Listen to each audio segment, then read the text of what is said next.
Ajnana, manifesting from ignorance. Sangya, which designations? Bhavabandha, bondage to material existence. Moksha, and liberation. Dwau, the two. Nama, indeed. Na, not. Anya, separate. Sta, are. Rita, true. Yabhavat, from knowledge.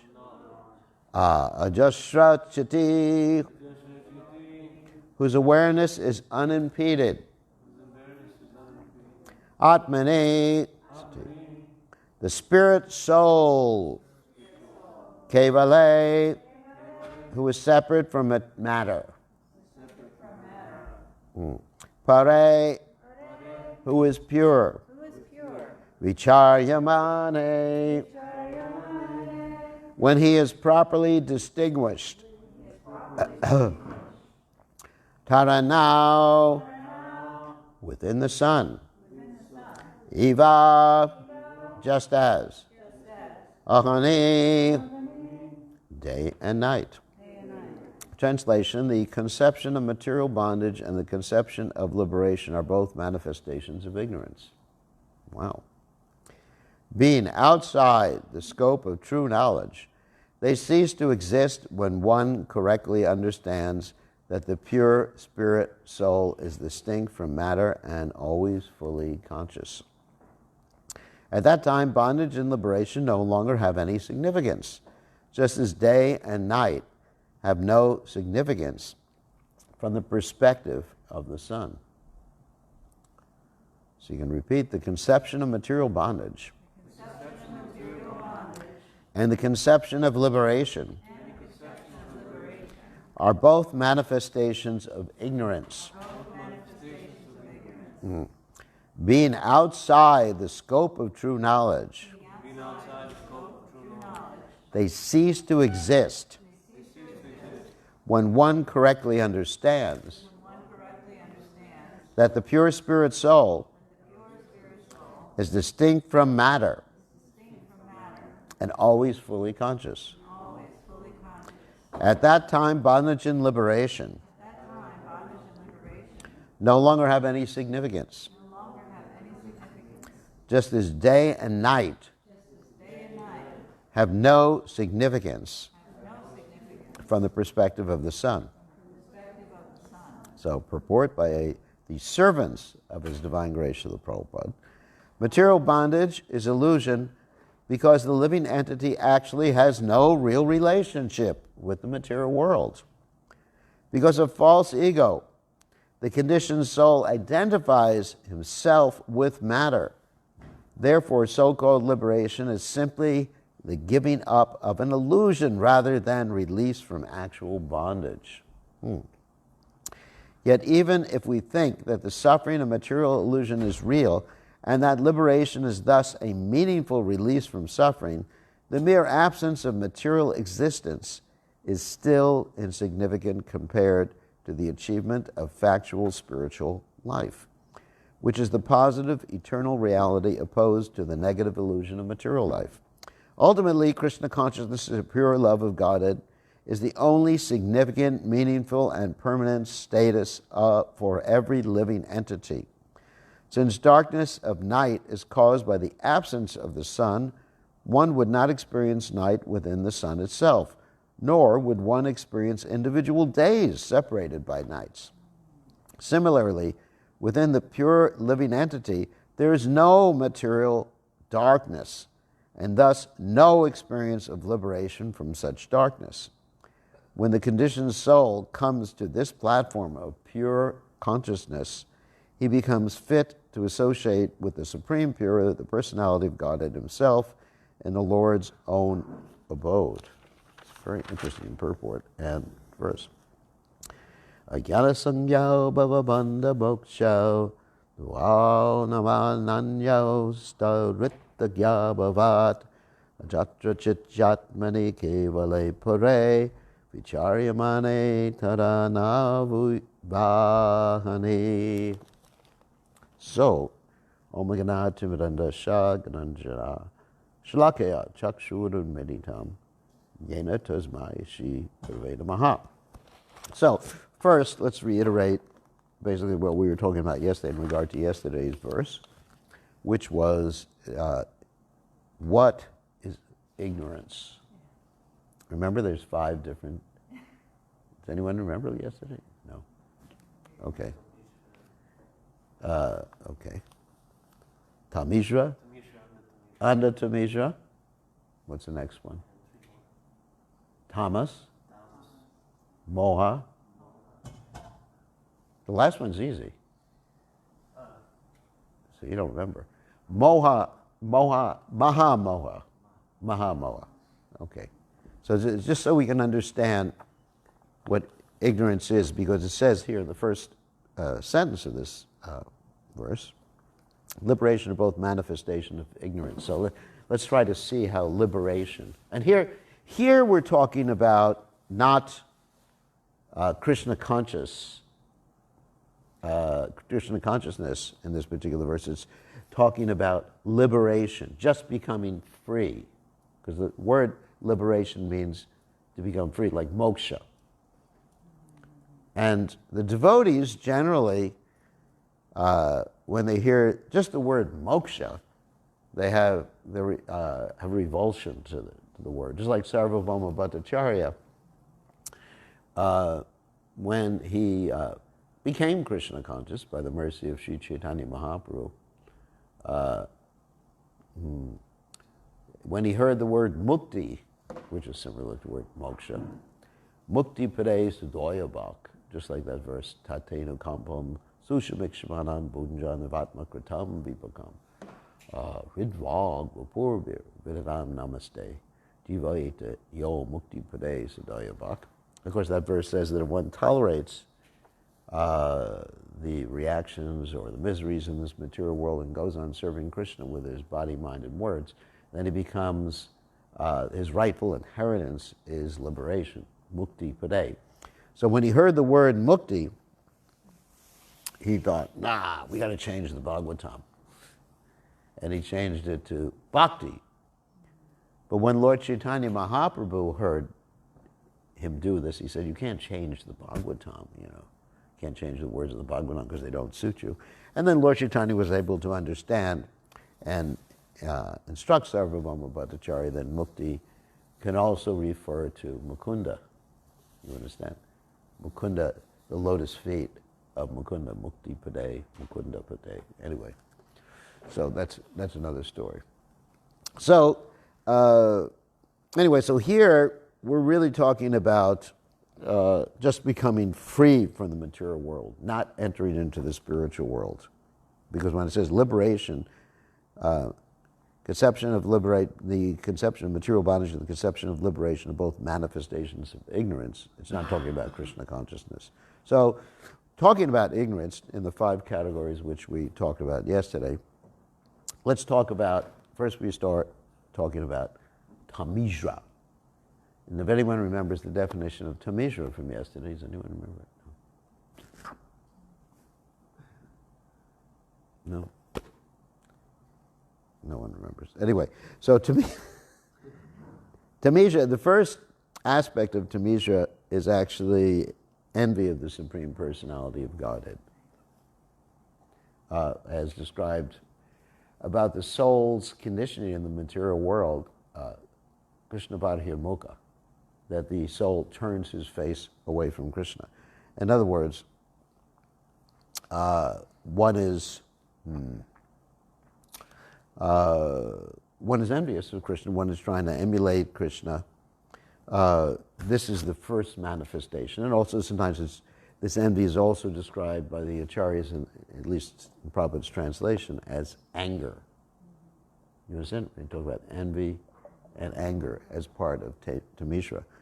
So if one is simply wants to get liberated, that's very self-centered. Of course, that's one of the four purusharthas that are materialistic: dharma, artha, kama, and moksha.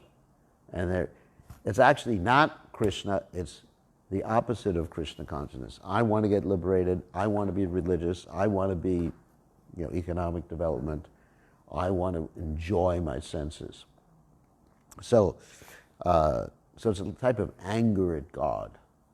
Actually, one time I was speaking to someone and they said, Krishna had 16,108 wives. Why can't I have more than one wife?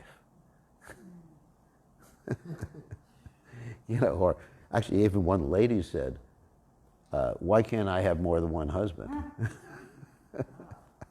So that's anger. Envy and anger are very much interconnected, isn't it? If you're envious of someone, I think you have a negative attitude towards them, and there's anger. It's hard to understand how you have envy without anger, etc. You might be able to. Anyway, so that's Tamishra. And then Anda Tamishra builds on that point, and Anda Tamishra is basically eat, drink, and be merry, the Epicurean thing. In other words, enjoy. So the same thing about non-Krishna conscious liberation, or liberation that has nothing to do with Krishna consciousness. It's just, I want to enjoy freedom from this stress. It's still based upon the I conception. Of course, the Anda Tamishra, generally described as like the Epicurean philosophy, or as we were describing yesterday, Charvaka Muni, who Prabhupada was very fond of quoting. Charvaka Muni was this guy who said, beg, borrow, or steal, get yourself some ghee. It's interesting. And then the next manifestation of ignorance is just plain old what? Does anyone know? Anyone remember? What? I was in the kitchen, didn't get. Tamas. Just plain old ignorance. And that's really what lack of Krishna consciousness is. Ignorance. Just plain old blah. That's what tamas is. The next one is moha. Of course, the word moha basically means illusion. And in other words, thinking oneself the body.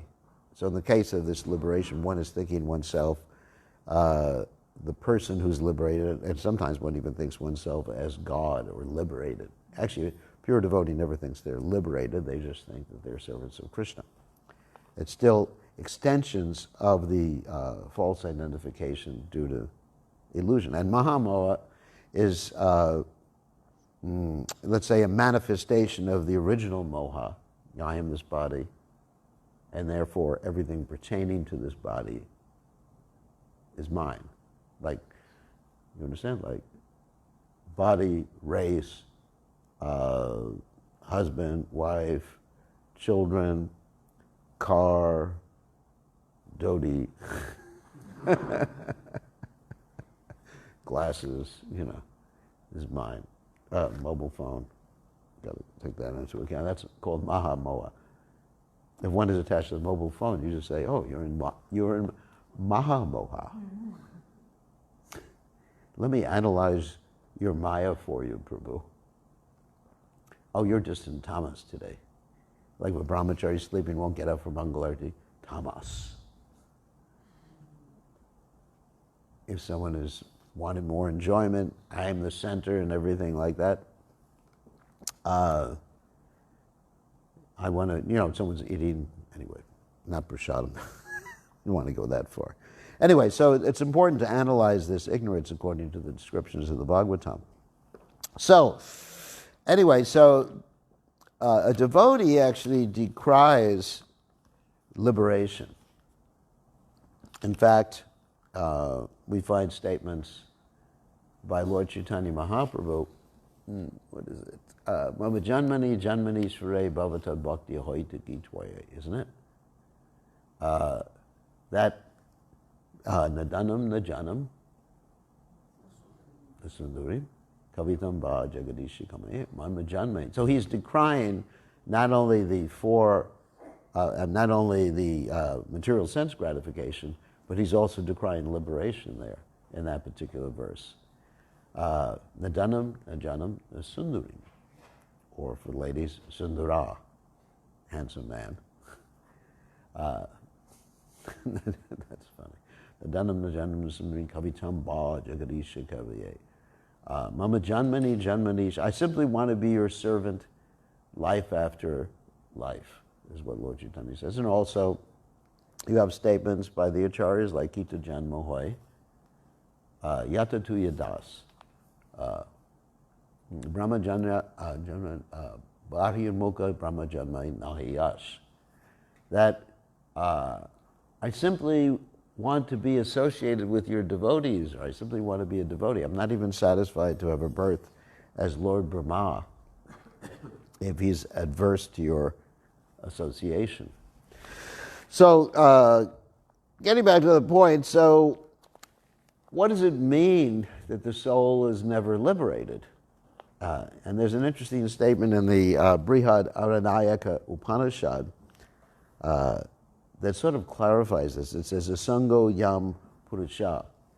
The soul is never in touch with illusion or with the modes of material nature. Asango, just like sangha means association, and asango, that means the soul never touches illusion. So how does it never touch illusion and is an illusion at the same time? It's quite interesting. And the answer is that the soul only thinks he's... And that's the influence of Krishna's external energy. It's the perception of the soul, just like, sometimes I use the example of someone in a video game or in a simulation. There's like nowadays many scientists have this thing called the simulation hypothesis. And that's a hypothesis means a guess in scientific language, where they guess that we're inside a simulation and we're identifying with the simulation. We're not actually inside the simulation. All right, let me just explain this properly. Just like when one is in a simulated world, maybe wearing VR glasses, virtual reality glasses and whatever, and thinking himself there, there's no question of getting out of that simulated world because it was never there to begin with. Do you understand? He wasn't in the world. It's just an illusion that he was an illusion in the world. So, and the only way to get out is, actually unplug yourself. Not exactly taking the red pill or the blue pill, but the only way to get out in Krishna consciousness is just to be Krishna conscious. And then, even if you're in the world, you're not of the world. That's called Jivan Mukta. It's a very interesting term. Jivan Mukta means that one is alive or in the world, and he's also liberated from the world. And the example sometimes given by the acharyas is like a lotus leaf that has an oily, or not an oily, a waxy covering, and it appears like the lotus leaf is in the water, but it's not actually in the water. So a devotee appears to be in this material world, and he functions in this material realm, but he's not in here in actuality. And what does that mean exactly with a pure devotee? That means he's simply absorbed in trying to please Krishna and is in eternal ras with Krishna. It says that one should not try to guess what is going on in the minds of a pure devotee, the Supreme Personality of Godhead. Just like sometimes people would try to guess like what Prabhupada was thinking of. People have all these different impressions. Oh, when Prabhupada looked at me, he looked through my soul. We don't know what Prabhupada was doing. We don't know what Prabhupada's consciousness is. That's a projection, isn't it? It's a projection. I mean, because Prabhupada is with Krishna. He's realizing he has realized, he's always realized his eternal relationship with Krishna.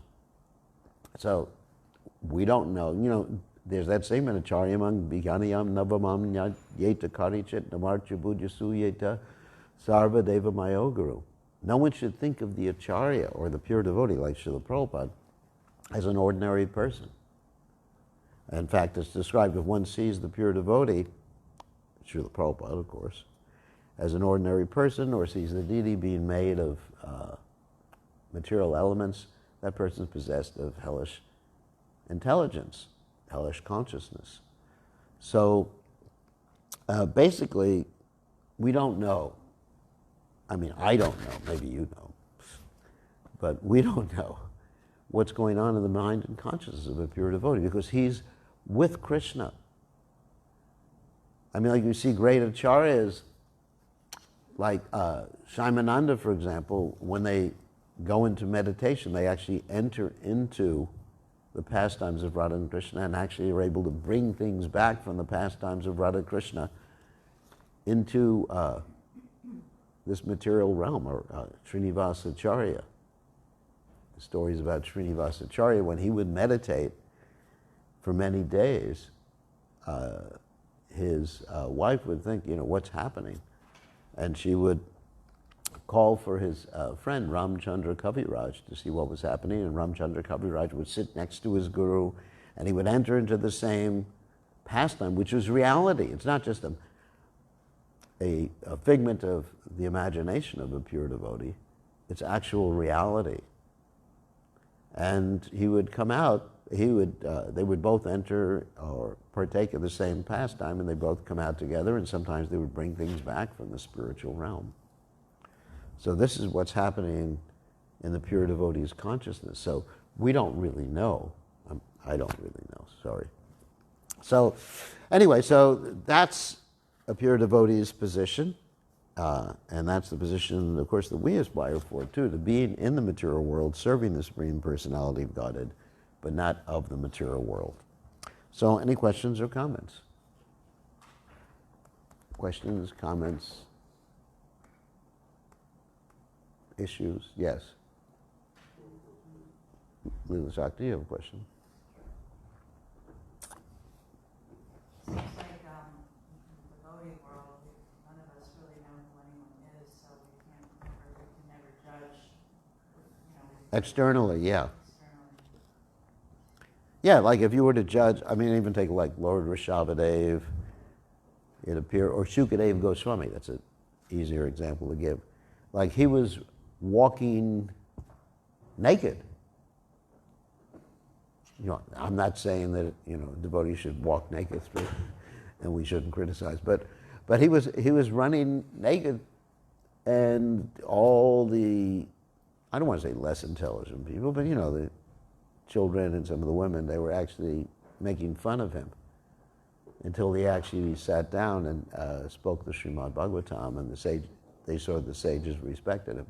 So they couldn't see what his consciousness was like. So we have to be very careful in dealing with, yeah, that's a very important point, in dealing with Vaishnavas, because we don't know, you know, what their consciousness is like. They're not of, Vaishnavas are not of this world. Good point. So any questions or comments? Other questions? Purvaji.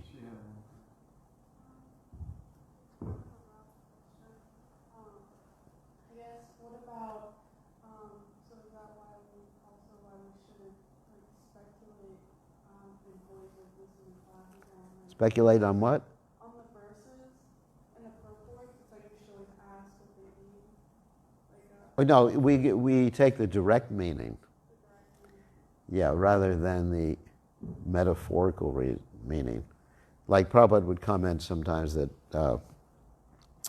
people, impersonalists, Mayavadis, they would read the Bhagavad Gita and they would say the Pancha Pandavas, that means the 5 Pandavas, refers to the 5 senses.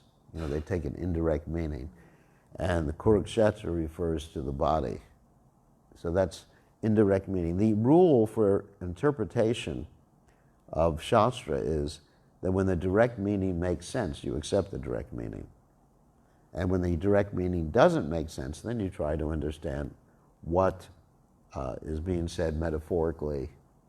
The example Jiva Goswami gives is that if you say, go to the house on the river, then the direct meaning usually doesn't have any sense to it. You know, there's a house on the river. It means the house on the bank of the river. So you take the indirect meaning. Only when the direct meaning doesn't make sense. So when Krishna says in the Gita, Manmana bhava mad bhakto madhyaji mam namaskuru, just think of me, become my devotee, offer your obeisances unto me. The direct meaning makes sense. Whereas you have people like Dr. Radhakrishna, who Prabhupada would criticize often. I think Prabhupada said he became a dog in Sweden or something like that in his next life. But so anyway, so Prabhupada would criticize him because he said that it's not, Krishna doesn't mean, or it doesn't mean you should surrender to the person Krishna, but the unborn, beginningless within Krishna. In the early days of the movement, Prabhupada didn't have his Bhagavad Gita published, so he would actually read from Dr. Radhakrishna's Bhagavad Gita because the translations were accurate, more or less accurate. But the explanations were really crazy. Many of them were crazy like that. So we take the direct meaning of Shastra. So when this verse says that, you know, the soul, asango yam hi purusha, the soul, it's an illusion to think, let me just read this again. Conception of material bondage and the conception of liberation are both manifestations of ignorance. That's interesting. They cease to exist when one correctly understands that the pure spirit soul. In other words, if you understand that you are a servant of Krishna, then there's no question of liberation or entanglement anymore. You're just a pure servant of Krishna. I mean, in one sense, you could say, yes, you're liberated from the three modes of material nature. I mean, Krishna also says, Mam chiyo bhyabhijarena, bhakti yogena sevate sagunan samatichaitam brahma bhuyaya kalpate. I mean, see, the word liberation can be used in different contexts. For example, Mam chiyo bhyabhijarena bhakti yogena sevate. So one who engages in devotional service, sa gunan samatichai, he becomes free, and there's a, you know, that's also like liberation, free from the modes of nature, sa gunan samatichai, and establish brahma bhuyaya kalpate, he becomes established in Brahman. But there Krishna is referring to Krishna consciousness, not in the material sense of liberation, just becoming free from something. Because you can't, as we often say, you can't do a don't. In other words, you can't become liberated. That means you can't become free from something without taking up something else. Therefore, the verse in the Bhagavatam states, Ye ne ravandaksha vimuktamaninas tvayasta bhavad avashuddha buddhayo aruya kachena parampatam da yushmat angraya. I forget the rest of it. Anyway, it says that those who have impure consciousness think that they are become liberated. And then ultimately they fall down again into gross material activities. And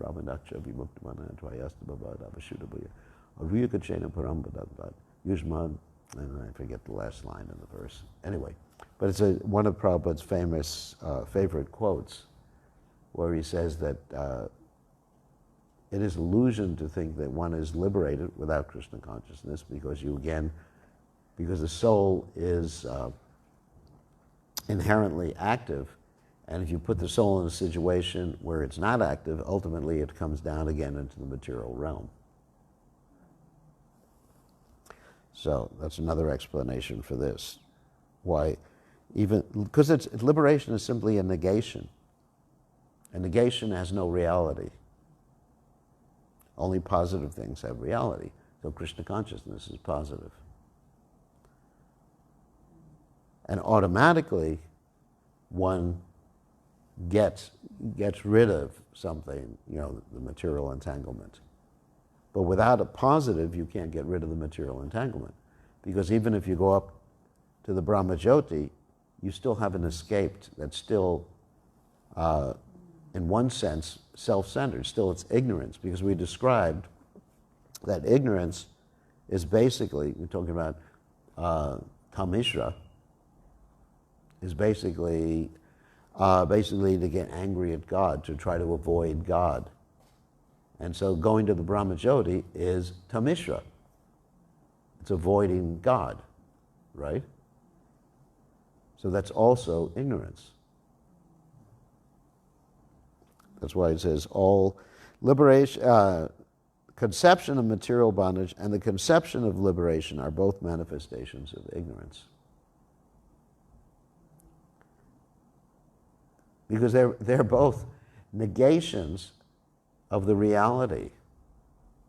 They're both manifestations of Tamishra, at least Tamishra. If not necessarily under Tamishra, but at least Tamishra. The first manifestation or first category of ignorance. Remember? Tamishra, under Tamishra. Does anyone remember the rest?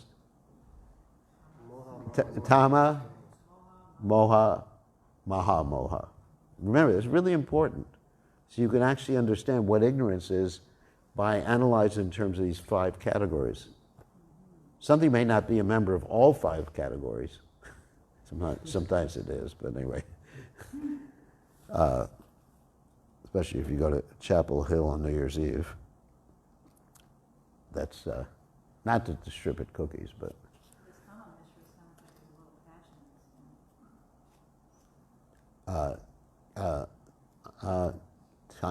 Tamishra, under Tamishra. Yeah, there's anger there. But under Tamishra is the full manifestation of that. You get angry. Yeah, that's what it says. That's what it says in Bhagavatam. Under Tamishra is anger. And then under Tamishra is the manifestation of that, where, I'm going to enjoy separately than God. Eat, drink, and be merry, because I'm going to die. When I die, everything's finished. Because the eat, drink, and be merry philosophy is based upon the sense that when you're dead, there ain't nothing else. So with plain old Tamishra, you may not be thinking that like that. You may just be thinking, I'm angry with God. I want to get to be the enjoyer. But then under Tamishra is, there is no eternal soul. Everything at death ceases to be. Therefore, I better make it, have a good as time as possible. Like that TV show many years ago. Was it Run for Your Life? No, it wasn't Run for Your Life. Anyway, it was where someone was given 1 year to live. What was the name of the TV show? Anyone remember? I know what you're talking about. Yeah, they said you have 1 year to live. And so he thought, I got to squeeze all my enjoyment into 1 year. You remember the TV show? Yeah. In the 60s. Maybe it was Run for Your Life. Anyway, whatever. 1960s. So that's under Tamishra. We just have this short life. Why am I sitting here in the Hare Krishna temple giving class when I can be at Disney World? What have I spoiled my youth? All the enjoyment I could have had. That's under Tamishra. Confirmed. Whoops.